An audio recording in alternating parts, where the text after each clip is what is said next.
Now, Sports Talk with Broads. Here's Hunter Brody. What is going on, everyone? Welcome to Sports Talk with Broads. We are broadcasting live from the Manscaped Man Cave. Get 20% off and free shipping with the code BROD at manscaped.com. It's game day. It's weird because it's Thursday, but it is a game day. It came real fast, no doubt about it, and I bet it came even faster to the players who just went through war on Sunday. But this is so important, and while I do feel like the Eagles find a way to get the victory, it's not a lock. The Giants can win this game. The Eagles are 1-4-1 for a reason. Now, there's also reasons to be optimistic, watching this offense move the ball against the Ravens and the Steelers. But then you can take a couple steps back and go, well, you lost Miles Sanders. Well, you lost Zach Ertz. And with Miles Sanders specifically, the last two games, yeah, he had breakout runs that were very beneficial to your squad. Can Boston Scott do that? Can Corey Clement do that? Can anybody else do that? The answer is no. No, they cannot.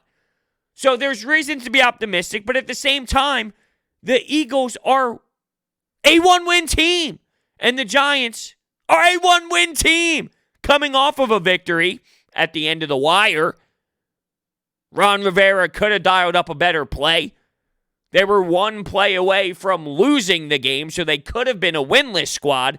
But here's reality. They have a little bit of momentum. And before the season started, I thought it was very important to note this. We have been so accustomed to beating the Washington football team twice a year. Easy. Give us 2 wins. The New York Giants. Easy. Give us 2 wins. Well, I said that's not going to last forever. I know we feel it might. I know it seems impossible to lose to these teams, but it will happen. I promise you there will be a time. And what do you know? Week 1, boom, there's a big bomb dropped on the Eagles and the Eagles fan base, and they lose to Washington. So it's not impossible to lose to the New York Giants, who is better than Washington. Now, no Saquon Barkley, and I get it. They have a decent run defense. They have a decent defense. Logan Ryan in the mix, Bradbury in the mix. Up front, they can stop the run. Pretty good at it. And knowing the Eagles have a lack of running backs right now, well, guess what? They can make you very one-dimensional. Can the Eagles, as a one-dimensional team, because I feel that's the way that this is going to go, can they move the rock? And I saw them do it against the Steelers, and they were one-dimensional. But once again, no Sanders, no Zach Ertz. That's big. But what else is big is this. Lane Johnson giving it a go. You need Lane Johnson to play. And I love his attitude about it. Not that I ever questioned his mindset, but he knows he needs to get out there and help out his quarterback. He saw Carson Wentz get hit 16 times. He saw Carson Wentz get sacked 6 times, and he knew that's not a recipe for success. You can't continue to do that and think you're going to have great results. Carson Wentz is running for his damn life, and you need to fix that issue. The problem is, here's where I'm a little torn. While I admire Lane Johnson for pushing through this because he knows how valuable he is to the team, is it the best thing for him? Probably not. He's pushing through it. It's probably causing him a lot of pain and doing more damage.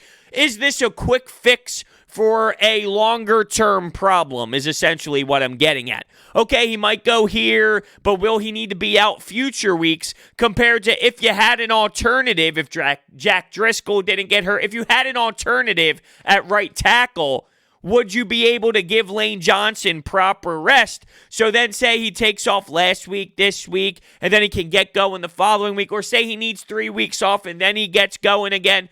If there was something else and there was another option, would Lane Johnson be getting thrown back into the fire? I think that's an interesting way to look at it, but here's what I do know. He's going to be out there and he's going to give it everything he has, and he wants to make sure that Carson Wentz is put in the best position to win. And we have all seen the statistics. When Lane Johnson is available and playing, you have a way better chance of succeeding and coming out with a W. I'm just a little concerned that at some point you see him leaving the game on a cart and going back into the tunnel because something went wrong. Remember, he was getting stuff scraped out of that ankle in the beginning of the season. It's not in good shape whatsoever, and I'm just a little concerned that it's that big of a deal because it's not just some little thing that common players play through. He is going through something pretty damn serious, but he also understands the circumstances, and he's going to fight through the pain. Now, I expect if he does leave, I expect it to be because he just flat out can't do it, and it's going to take a lot for him to flat out not be able to do it. So I'm not questioning his heart or whatever the case may be if he does have to leave this game, but I would be very concerned because I don't know who's going to be able to protect the quarterback. Now, you're hearing names prior to the Lane Johnson news of Opeta, and you were wondering would they move Nate Herbig to right guard, Opeta playing left guard. Brown got his ass canned because he just flat out can't play, although you can argue you might be seeing him again at some point with the way that this 2020 season is going and the way that these injuries are popping up all over the place. I wouldn't be surprised if somehow, some way down the road, Brown ends up on this offensive line, and that's going to make me throw up. It should never happen again, but I'm just being a Negadelphian right now thinking about, well, what happens if these linemen continue to drop and can't play? Sheesh, what a horrible thing to think about, because these clips of him getting pushed over and tumbling 10 yards backwards and fixing his glove mid-play while Carson's getting ran over, it's embarrassing what he put on tape. One game, and your ass got kicked to the curb, as it should. But once again, you never know. You just never know. But going back to what's possible, I saw Matt Pryor was taken off of the COVID-19 list, which, keep your eye out for what that means exactly. Not that Matt Pryor was anything great, but I actually thought, based off of Brown having NFL experience and starting, that he would be better than Matt Pryor, and eventually he would be your right guard. Not because he was going to be outstanding, but because he was going to be better than Matt Pryor, who wasn't good. Well, you found out real quickly that, hey, Matt Pryor's a better option, which is crazy, but it is reality. So the COVID-19 list with him, and then Toth is a guy who played, but he was getting spun around a bit as well. So keep an eye out on that right side of the line. You need to fix it. It has to be better. And with Lane Johnson playing, even if he's at 70%, it's way better. And I mean way better than anything that was put on tape last week. Another name that's big, DeSean Jackson. DeSean Jackson is going to add another playmaker for Carson Wentz. And when you have DeSean with Fulgham, Greg Ward, John Hightower, who needs to catch the football, you have plenty of chances and you keep getting wide open. Please catch the football. There's something there in the passing game that I think the Eagles can take advantage of. Now, the Giants picked up Logan Ryan, which I thought was a great pickup for him. He was lingering around the free agency market for quite some time there in the offseason. Giants picked him up. Thought it was a good pickup. Bradbury, decent pickup. But I feel the Eagles should have enough to be able to produce on this defense with or without Zach Ertz and Miles Sanders. Richard Rodgers is going to be your tight end one. Doug Peterson is going to have to simplify his game plan, although it's already simple and vanilla as it is. He's going to have to simplify it. He has a good track record on Thursday nights, and he joked around it in his press conference as if, he was asked why he has so much success, and he's like, I simplify things, and my wife was telling me, why don't you just do that on all Sundays? Real funny, Doug. Could have came up with something better than that.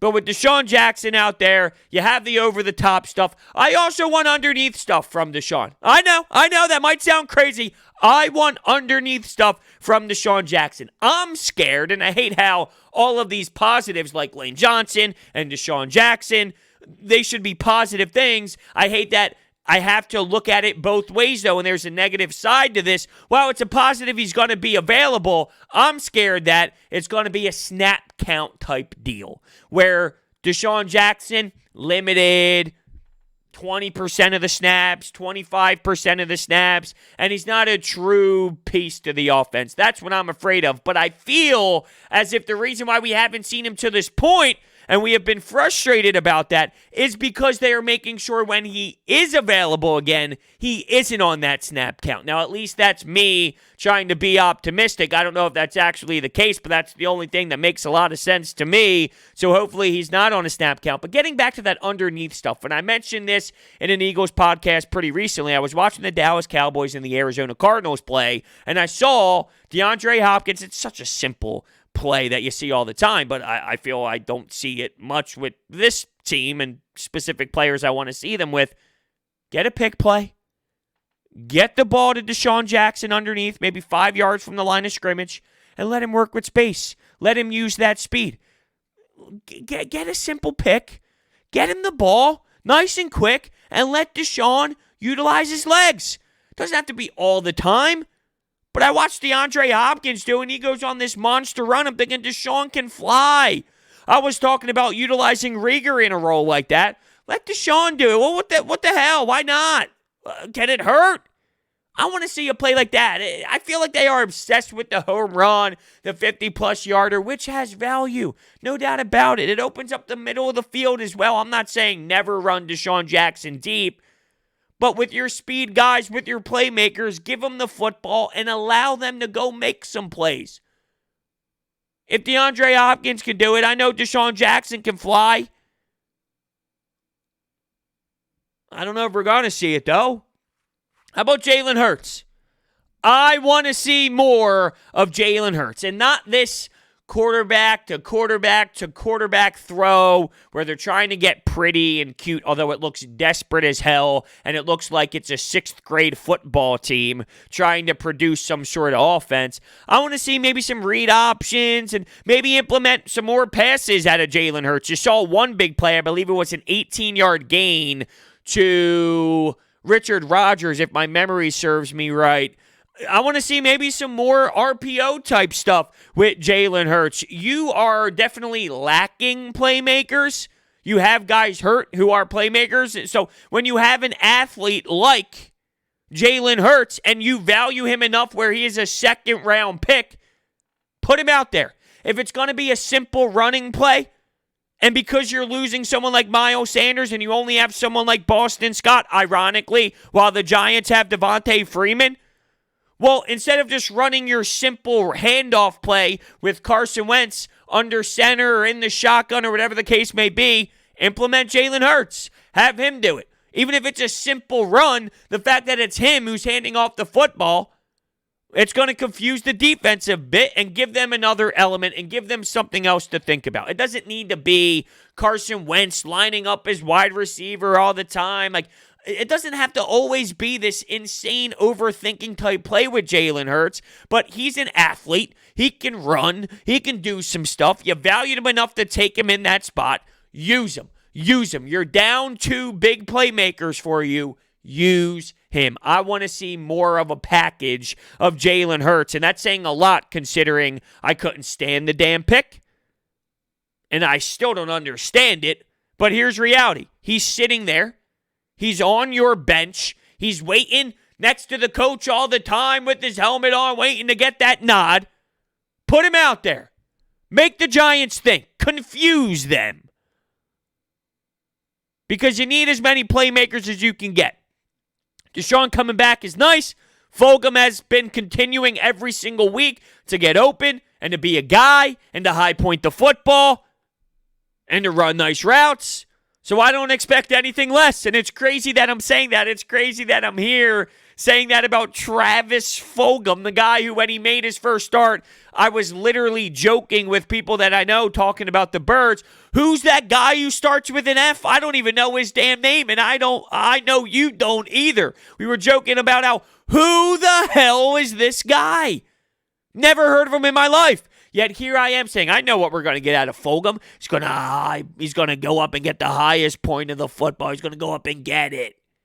He's going to get open for Carson. He's going to make plays. So crazy how a couple weeks changes that much with one player. Now, I need to let you know before we continue here about my friends at Manscaped. Autumn is in the air, and Manscaped is here to ensure you don't carve your pumpkins when you're grooming. By pumpkins, we actually mean your boys downstairs. In fact, Manscaped is on a mission to change the way you approach caring for your balls. And great news, they just released their products in the UK, Canada, and Australia. There's nothing worse than shaving downstairs, right? Grooming the boys, and you go, zap! Ow! Oh, no! It starts bleeding a bit. You're thinking, damn it, did I really do that again? Well, you don't have to worry about that with the Lawnmower 3.0 thanks to the skin-safe technology where you won't cut yourself. But they also added something new. The new Weed Whacker ear and nose hair trimmer, which uses the same skin-safe technology, by the way. So when you're trimming your delicate nose hairs, you don't have to worry about it. The Crop Care Kit includes the Crop Preserver Ball Deodorant. Everybody knows pumpkin spice lattes and ball deodorant go hand in hand. The Crop Cleanser Body Wash, a full body wash that you can use on your hair. The Crop Mop Ball Wipes. I mean, this is just tremendous. If you go to manscaped.com and use promo code BROD, you get 20% off and free shipping on your purchase. It is a must. It's flat out a must. I use it all the time, and my fiance never complains. Never complains. Let's get back to some football, though. There is something that irritates me, and yes, I'm going to get frustrated thinking about it. There is something wrong with this Alshon Jeffery thing. It is not making any sense. There is an issue. The PUP list was a problem. I kept going back and forth on how I felt about that roster spot, saying, was there really someone that they were missing out on that would make this team not a 1-win team, but a 3-win team?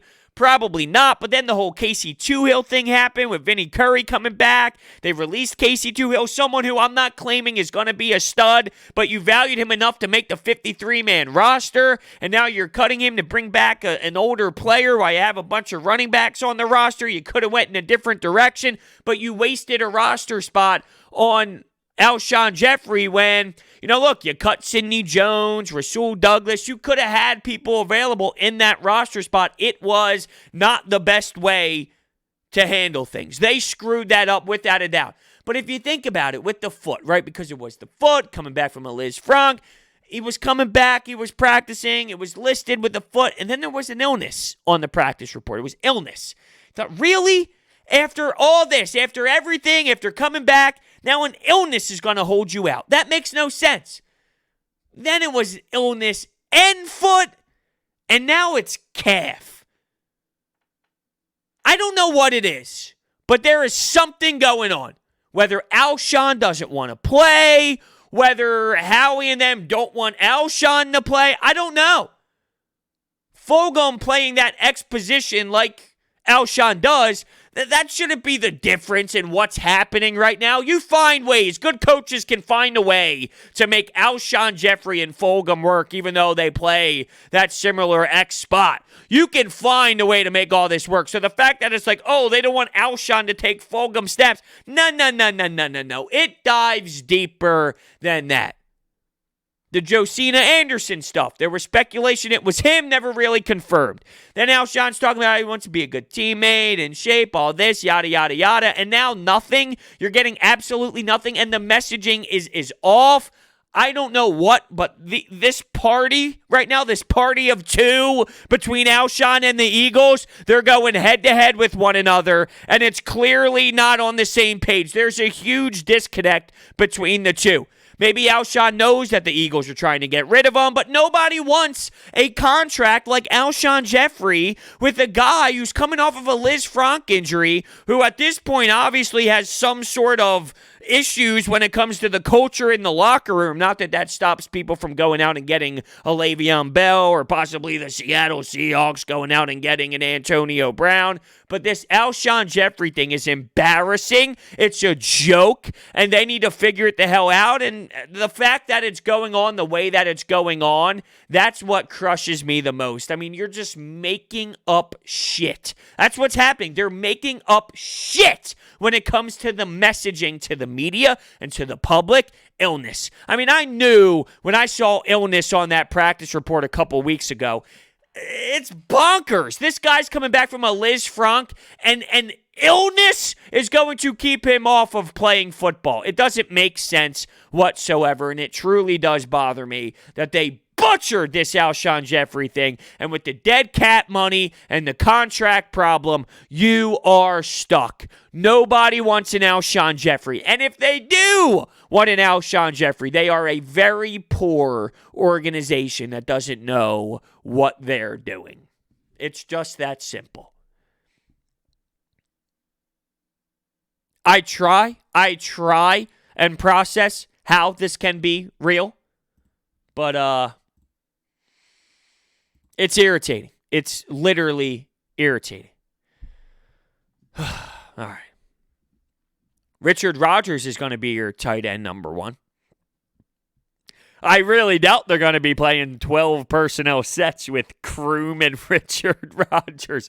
Think about how heavy they used to go on 12 personnel with Dallas Goedert and Zach Ertz. They would be too heavy. It would be way too much. It would maybe take away from the speed and the creativity that you can have because sometimes the 12 personnel can be blah. Well, I really doubt that you're going to be getting a lot of 12 personnel Richard Rodgers and Kroom type sets. Sheesh. But look, with this running game, I think it's going to be a struggle. The moral of the story here, though, or I guess the way I think the Eagles have the best chance of winning, I should say, it's not that hard to figure out. Daniel Jones turns the ball over a lot. He fumbles a lot. He's a young quarterback. He makes plays sometimes, right? I mean, he can utilize his legs, but he's not the best when it comes to keeping two hands on that football. Make him uncomfortable. Pressure him. Make him think twice. Make him be nervous, right? I mean, get all on top of Daniel Jones and force him to be thinking way too much and being worried about certain situations to the point where he doesn't know what to do. Hit him a bunch of times, make him uncomfortable, make him feel it. Fletcher Cox, Brandon Graham. How about Hargrave? You know, like Hargrave was a big signing this offseason while he was going through an injury. How about Hargrave gets it going a bit with Fletcher Cox, the mean guys inside? No Malik Jackson. You have some help with Vinny Curry, who's versatile. Avery.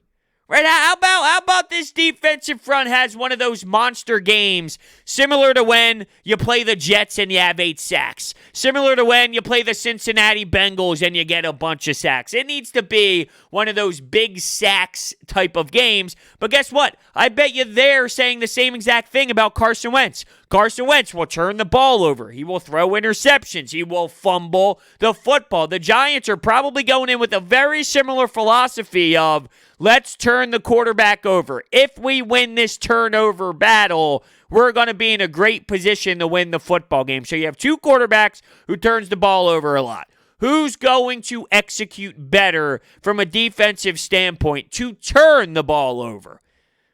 It's not like Jim Schwartz's defense does a great job at turning it over as a whole. But with Daniel Jones specifically, I think if you hit him enough, I think if you get enough contact, if you rush him a lot, you can be in a good spot. Now, let's look at this linebacking core, right? Because Duke Riley back in the mix. I wonder how that's all going to play out. And by the way, Avonte Maddox back in the mix, as well as, I believe, Marcus Epps, too. But with Will Parks back, I mean, Marcus Epps should never play realistically, and he's at the back end. But Avonte Maddox, I wonder if they're just going to slip him on that opposite side of Slay and just say, hey, this is what we went into the season with, so this is what we're going to do again. We're going to put him on the outside, have Jalen Mills back at safety. Will Parks can be there as well. I'm curious to see. We talked about robey-coleman being on the outside last week, but we all questioned that can't be a long-term thing. He's too small. Well, Avonte Maddox is too small as well. What are they going to do? And whoever they put over there, how well is he going to play? That opposite side of Slay will be interesting. The linebackers. Clearly a big, huge problem. I don't look at the Giants, though, and, see a George Kittle. See an Andrews, although Andrews, I didn't think the Ravens exploited that linebacker role as much as they probably could had, like you saw with the Rams, like you saw with Kittle, like you saw with Claypool in certain situations, right? I know they have a tight end who can make plays, but, I don't see them as a team that is just going to attack, because I don't look at the Giants as like this great team that's going to be sound enough to go out and target that spot over and over and over and over and over and over again. But you saw more of Alex Singleton. I wonder if you will see more of Davion Taylor. He had limited snaps when there were 3 linebackers on the field. Duke Riley, though, will you see Nate Gerry getting pushed to the curb and it be more of an Alex Singleton, Duke Riley type show, or will he throw Nate Gerry back in the mix because, well, Nate Gerry has been playing to this point way too much as it is, but it seems to be the guy that keeps getting his number called and the guy that somehow, some way they trust the most in this spot. So how do I feel here on this game day Thursday? It's a losable game. I think it is very fair to say the Giants can win this game. It wouldn't be shocking. If anything, it would probably define the way that the season has gone to this point. No, I mean, we are 1-4-1.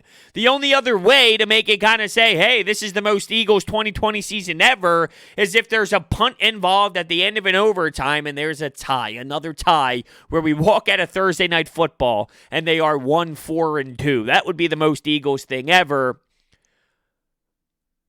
This is me being optimistic. I think they win, but come on. Look at this team. They are who they are for a reason. They are in this position for a reason. I just don't know how the Giants are going to score a lot of points. Slayton in the mix. Freeman. Sterling Shepard.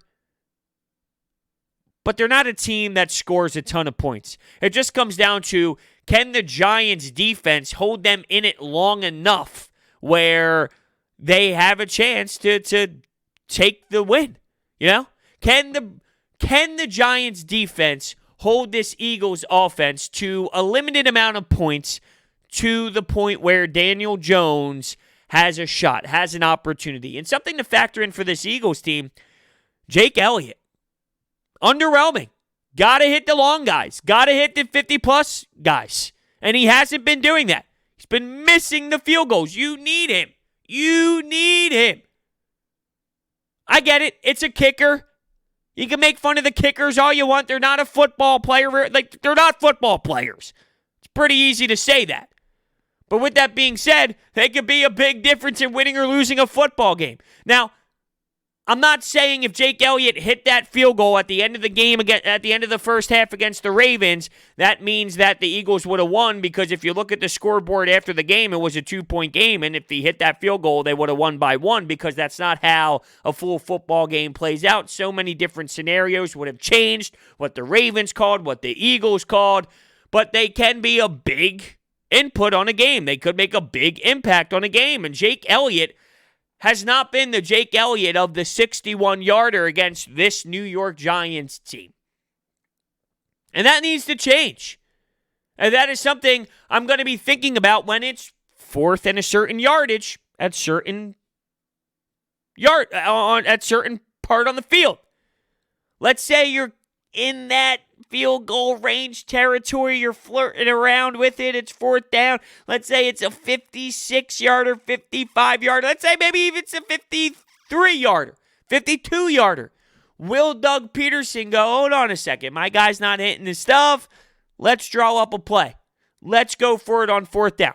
Now, of course, time, score, that all plays a role into this hypothetical that I'm throwing out there, but I'm going to keep an eye on Doug Peterson in field goal territory spots to see what he elects to do. I feel if it's a 52 or so, you got to give him a chance, but if he misses that one, That's when the fire alarm really goes off and you really start questioning a bunch on future decisions. But I guess you got to give him that opportunity from the jump to at least redeem himself. And then from there, you can start questioning. I think it's valid.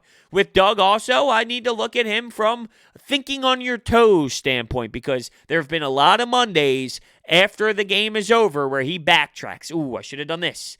I should have done that. While I look at the Cowboys and I see their dumpster fire, and then I value what Doug Peterson brings to the table as a head coach from a locker room culture standpoint, I also question from on his feet, having to think late game in big moments and how he executes or how he messes up. And he hasn't been good enough, not even close to good enough in game. I don't care about the Monday afterwards. I don't care about him double guessing himself and saying something the next day and saying, I should have done this. That's great that you should have done that. Then do that in the game, because that's when it matters. You don't get a W on the record on Mondays, right? Am I missing something, or do you? No, you don't. So Doug, got to be thinking on your toes. Can't be getting out coached by Joe Judge. If you do, maybe you should run some damn laps, because that's what Joe Judge makes his team do. Run laps. I want to beat this team bad, so damn bad that they're just running after the game. Their broadcast is trying to end, or they go, hold on a second, what's going on here? Joe Judge has a whistle, and it's sort of like that miracle scene. Again, with Herb Brooks. I want to see Joe Judge do that after an Eagles beatdown, but I don't think that's going to be the case. It's going to be close. And my guess is the Eagles squeak it out 24-21 or so. 24-21. But the Giants can win this game. I don't see it being a breeze. And I would love to be wrong. Thank you all so much for watching. And I will see you next time.